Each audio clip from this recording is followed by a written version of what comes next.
अस्सलाम वालेकुम and welcome students. आज हम स्टडी करने जा रहे हैं केमिस्ट्री क्लास सेकंड और फर्स्ट ईयर की केमिस्ट्री है। आज का जो टॉपिक है वो है आयन। आयन के बारे में आज हम स्टडी करेंगे। अपनी अपनी नोटबुक्स ले लें और आइए स्टार्ट करते हैं। आयन की सबसे पहले जो हम देखेंगे वो इसकी डेफिनेशन देखेंगे, फिर इसकी जो कुछ एग्जांपल्स देखेंगे, जो इसकी टाइप्स हैं वो हम अंडरस्टैंड करने की कोशिश करेंगे। चलें स्टार्ट लेते हैं आयन की डेफिनेशन से। आयन की डेफिनेशन है आयन इज़, अगर हम ज़्यादा आयंस की बात करें तो आयंस आर दो species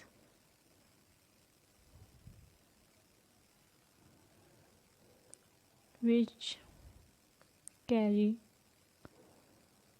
either positive or negative charge। तो ये डेफिनेशन हो गई कि आयंस वो स्पीशीज़ हैं जिनके ऊपर पॉजिटिव या नेगेटिव चार्ज होगा।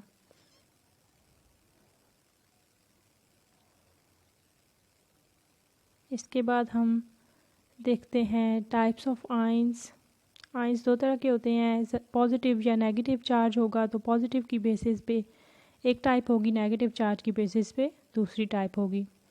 तो जो होगी पॉजिटिव चार्ज की बेस पे उसको हम कहेंगे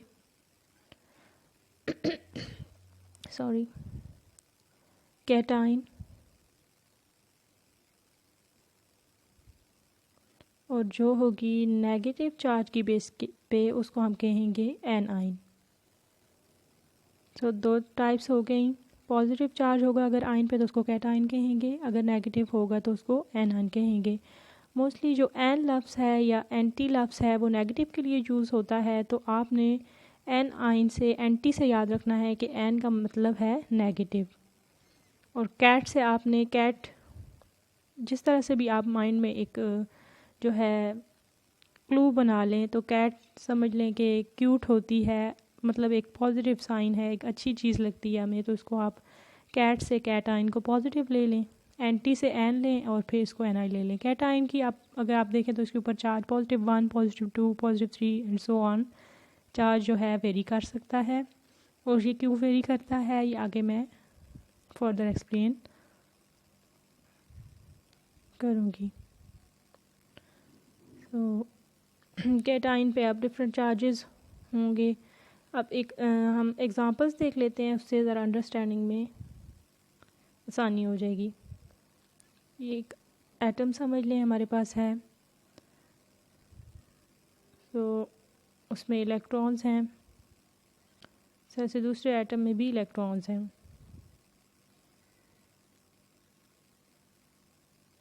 अगर यहाँ से आप नॉक आउट कर देते हैं इलेक्ट्रॉन को और इसमें आप इलेक्ट्रॉन ऐड करवाते हैं तो ये हो जाएगा एन आइन, नेगेटिव आइन। क्योंकि इलेक्ट्रॉन के ऊपर नेगेटिव चार्ज होता है तो इससे आपने याद रखना है कि इलेक्ट्रॉन अगर ऐड होता है किसी चीज़ में तो उसके ऊपर नेगेटिव चार्ज आ जाएगा, वो बन जाएगा एन आइन। मतलब किसी एटम में अगर इलेक्ट्रॉन ऐड करते हैं तो बन जाएगा एन आइन। और किसी एटम से निकाल देते हैं नेगेटिव चार्ज को तो समझ लें कि उस पर पॉजिटिव चार्ज आ जाएगा और वो बन जाएगा कैटाइन। तो इलेक्ट्रॉन रिमूव करने से कैटाइन बना और ऐड करने से बना एनाइन। अगर एक इलेक्ट्रॉन रिमूव होगा तो इस पे आएगा +1 चार्ज। इसी तरह से अगर 2 इलेक्ट्रॉन रिमूव होंगे तो उसके ऊपर +2 चार्ज आ जाएगा। इसी तरह से 3 इलेक्ट्रॉन्स निकलेंगे तो +3 चार्ज आ जाएगा। तो इस तरह से इसके ऊपर चार्ज वेरी करता है। इलेक्ट्रॉन रिमूव करवाने के लिए हमें रिक्वायर्ड होती है एनर्जी। अगर एक के लिए एनर्जी रिक्वायर्ड है तो 2 इलेक्ट्रॉन रिमूव करवाने के लिए उतनी ज़्यादा एनर्जी रिक्वायर्ड होगी।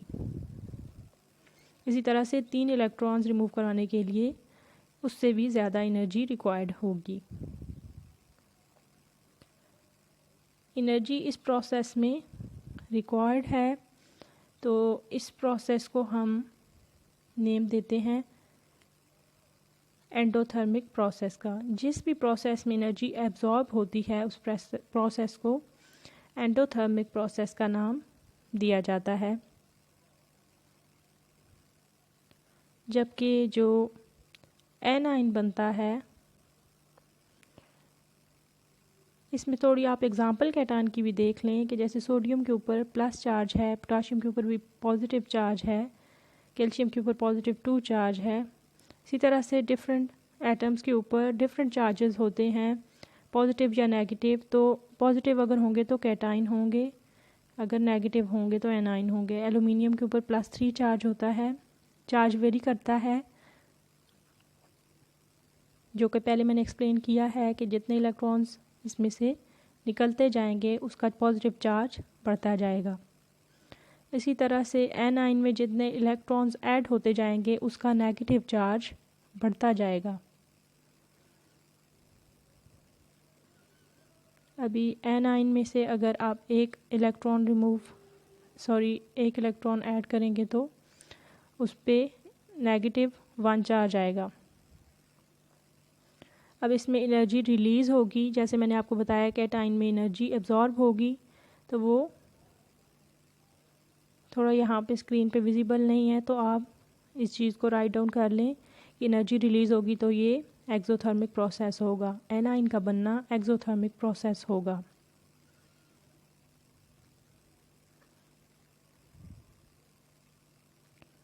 और अगर इसकी एग्जांपल्स देखें तो फ्लोरीन, क्लोरीन, ब्रोमीन सब के ऊपर नेगेटिव चार्ज है, तो ये एनाइंस हैं।